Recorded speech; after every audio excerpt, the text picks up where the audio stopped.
Bismillahirrahmanirrahim. Assalamualaikum warahmatullahi wabarakatuh.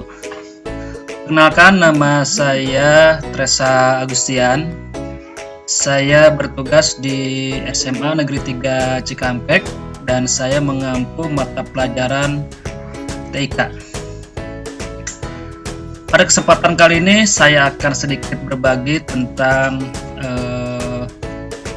apa itu AKM, Asesmen Kompetensi Minimum, di mana kegiatan ini alhamdulillah sudah saya ikuti melalui laman guru pembelajaran Kemdikbud, di mana kegiatan ini adalah kegiatan yang sangat positif dan sangat bermanfaat buat kita, khususnya tenaga pendidik, untuk meningkatkan kualitas kita sebagai tenaga pendidik. Seperti yang kita ketahui bersama bahwa pemerintah dalam 2 tahun ini sudah meniadakan kegiatan ujian nasional yang biasa dilakukan oleh putra-putri kita di akhir menjelang mereka selesai melaksanakan pembelajaran di sekolah. Nah, di mana penggantinya itu adalah AKM atau Asesmen Kompetensi Minimum, dan alhamdulillah saya sudah mengikuti Diklat atau BMTEK, kegiatan guru pembelajar series Asesmen Kompetensi Minimum yang diselenggarakan oleh GTK Kemdikbud. Pada kesempatan kali ini saya akan coba memberikan sedikit gambaran tentang apa itu AKM. Mudah-mudahan bermanfaat khususnya buat saya pribadi dan umumnya buat rekan-rekan semua. Baik, kita langsung aja.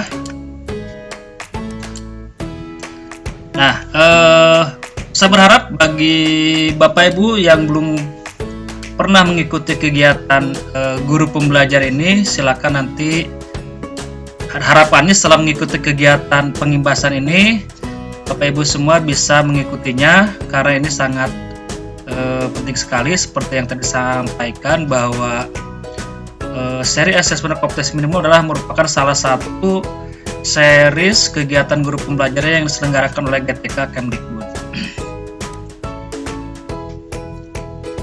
Nah, guru pembelajaran seri AKM ini syaratnya apa saja yang bisa berpartisipasi? Dan diantaranya bisa diikuti oleh jenjang SMA atau SMK, SMA LB, dan bisa diikuti oleh guru, kepala sekolah, atau pengawas.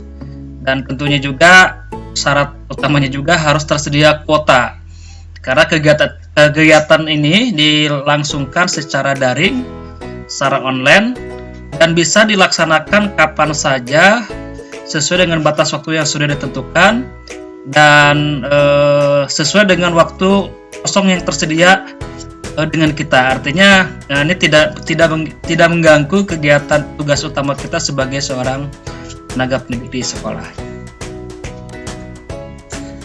Nah, sampai saat ini sudah ada beberapa angkatan yang sudah dilaksanakan, dari angkatan 1 sampai angkatan 4. Dan di sini masih ada kesempatan 3 angkatan lagi, yaitu angkatan 5 yang akan dimulai pada hari Minggu tanggal 24 Januari 2021. Nah, sementara kalaupun misalkan Bapak Ibu tidak bisa mengikuti kegiatan angkatan 5, bisa mengikuti kegiatan angkatan 6 dan angkatan 7. Artinya masih ada waktu untuk mengikuti kegiatan ini. Nah, harapannya tentu setelah mengikuti kegiatan ini kita akan lebih paham apa itu tentang AKM. Nah, materi pembelajaran yang akan kita dapatkan diantaranya apa saja? Ini salah satunya.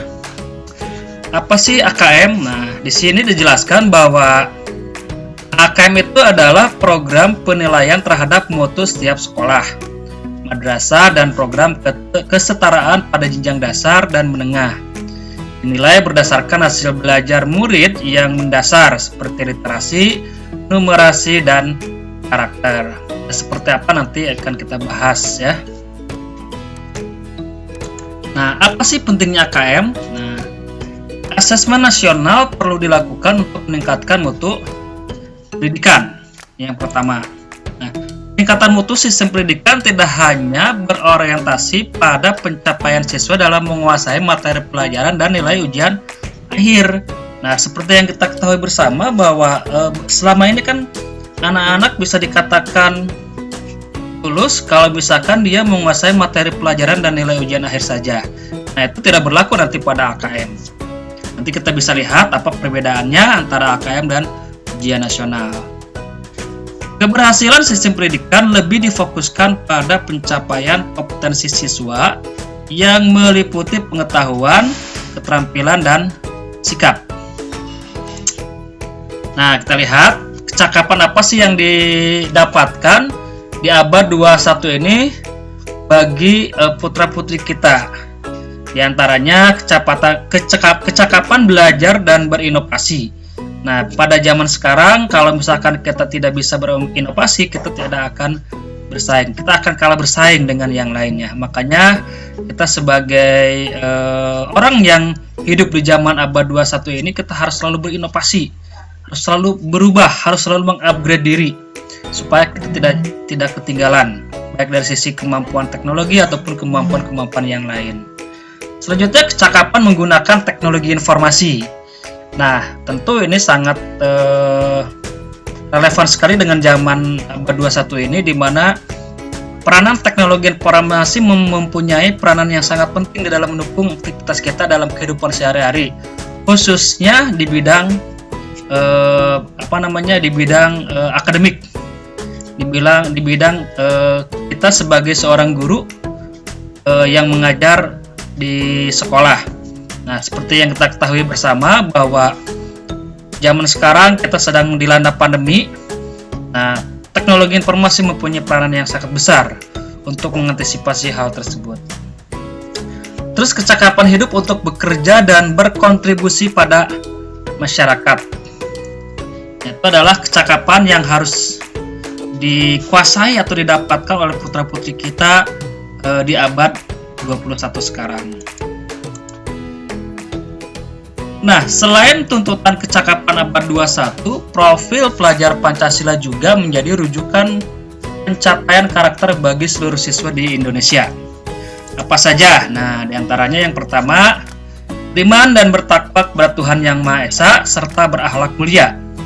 Kedua, berkebinekaan global. Yang ketiga, mandiri. Empat, bernalar kritis. Kelima, kreatif. Keenam, gotong royong. Nah, ini adalah profil pelajar Pancasila ya di zaman kecakapan abad 21. Nah, kompetensi siswa apa aja sih yang akan didapatkan kalau misalkan kita mengikuti AKM? Nah, di sini dijelaskan di diagram bahwa terukur melalui asesmen nasional, diantaranya ada asesmen kompetensi minimal AKM yang nanti akan diselenggarakan, survei karakter dan survei lingkungan belajar. Nah, ini adalah kompetensi siswa yang diharapkan setelah mengikuti kegiatan AKM tersebut. Nah, di sini kita lihat perbandingan antara asesmen nasional dengan ujian nasional, di mana kalau asesmen nasional itu tujuannya untuk mengevaluasi mutu terkait sistem satuan pendidikan. Nah, kalau ujian nasional mengevaluasi capaian hasil belajar murid secara individu. Nah, itu salah satu perbedaannya. Kalau ujian nasional itu lebih fokusnya orientasinya ke murid, kalau asesmen nasional itu ke satuan pendidikan secara keseluruhan. Tidak hanya murid, tapi juga guru dan perangkat yang ada di dalam satuan pendidikan itu sendiri. Jenjang penilaiannya, nah kalau dulu ujian nasional itu dilaksanakan dari SMP, MTS, SMA atau MA dan SMK. Nah, sementara kalau asesmen nasional dimulai dari jenjang SD atau MI sampai ke program kesetaraan jenjang dasar dan menengah. Begitu juga dengan siswa yang mengikuti kegiatan asesmen ini. Kalau di ujian nasional itu dilakukan oleh siswa atau diikuti oleh siswa di tingkat akhir pada tiap jenjang. Kalau di SMA mungkin kelas 12, kalau di SMP kelas 9. dan di SD kelas 6. Nah, sekarang berbeda. Kalau di asesmen nasional itu diikuti oleh kelas 5 bagi SD, kelas 8 bagi SMP, dan kelas 9 bagi SMA atau SMK ya. Itu salah satu perbedaannya. Nah, subjek siswa. Subjek siswa, kalau ujian nasional semua siswa di tingkat akhir harus mengikuti ujian nasional sebagai salah satu syarat kelulusan. Nah, kalau di asesmen nasional, hanya beberapa siswa saja yang mewakili kegiatan asesmen nasional itu sebagai sampel, dan itu pun nanti akan dilakukan secara acak. Artinya tidak ditunjuk oleh sekolah. Itu teknisnya nanti kementerian akan lebih paham mengenai hal tersebut. Yang pasti siapapun nanti siswa atau guru yang terpilih untuk mengikuti kegiatan asesmen nasional harus siap dan mau mengikuti kegiatan tersebut. Model soal kalau di ujian nasional itu adalah pilihan ganda dan isian singkat. Matematika, SMA atau SMK. Nah, kalau di asesmen nasional PG, PGK, menjodohkan, isian singkat, dan uraian lebih kompleks. Nah, sasaran penilaiannya kalau ujian nasional itu hanya terhadap penguasaan mata pelajaran saja. Tapi kalau di asesmen nasional, seperti yang disampaikan di awal, bahwa yang dinilai adalah kompetensi literasinya, kompetensi numerasinya, dan karakter serta kualitas dan iklim satuan pendidikan yang mendukung pembelajaran itu sendiri. Nah, metode penilaiannya, kalau ujian nasional menggunakan CBT, Computer Based Test, dan Paper Based Test. Kalau asesmen nasional menggunakan Computer Multi-Stage Adaptive Testing atau MSAT. Oke, ini diagram asesmen nasional di mana asesmen nasional itu yang dinilai adalah AKM, survei karakter, dan survei lingkungan belajar. Nah, AKM sendiri nanti akan terdiri dari dua, yaitu asesmen literasi membaca, yang di dalamnya ada memahami, menggunakan, mengevaluasi, dan merefleksi. Dan yang kedua adalah asesmen numerasi, yang di dalamnya siswa diharapkan bisa memahami, mengaplikasi, dan bernalar.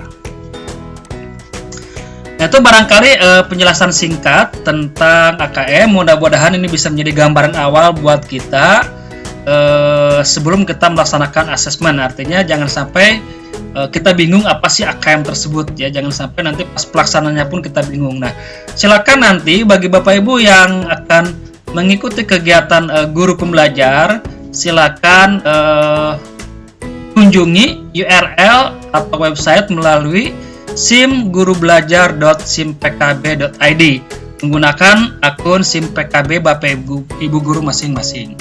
Nah, kita coba sekilas di sini ya. Kita coba akses ke web tersebut.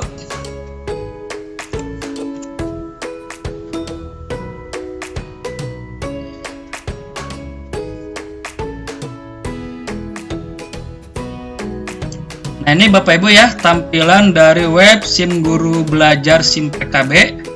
Dimana di sini nanti ada, kalau sudah login, di sini akan muncul nama kita, di mana loginnya menggunakan akun SimPKB yang sering kita buka per periodenya. Nah, di sini nanti akan ada beberapa seri pembelajaran yang bisa kita ikuti. Salah satunya adalah seri asesmen kompetensi minimum. Nah, sebelumnya mungkin Bapak Ibu juga pernah mengikuti seri masa pandemi COVID-19 dan seri pendidikan keterampilan hidup ataupun pendidikan inklusif. Nah, sementara saya baru sampai 3 ya, dari masa pandemi, pendidikan keterampilan hidup, dan asesmen kompetensi minimum. Nah, di sini ada apa aja di menu ini? Nanti silakan Bapak Ibu lihat, dimulai dari informasi tentang pendaftaran, pelaksanaan, dan lain sebagainya.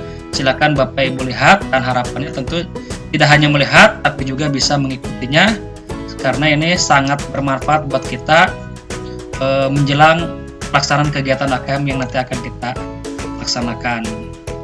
Barangkali itu aja ya yang bisa saya sampaikan. Mudah-mudahan bermanfaat khususnya buat saya, umumnya buat Bapak Ibu semua. Mohon maaf apabila ada hal-hal yang kurang berkenan. Terima kasih. Assalamualaikum warahmatullahi wabarakatuh.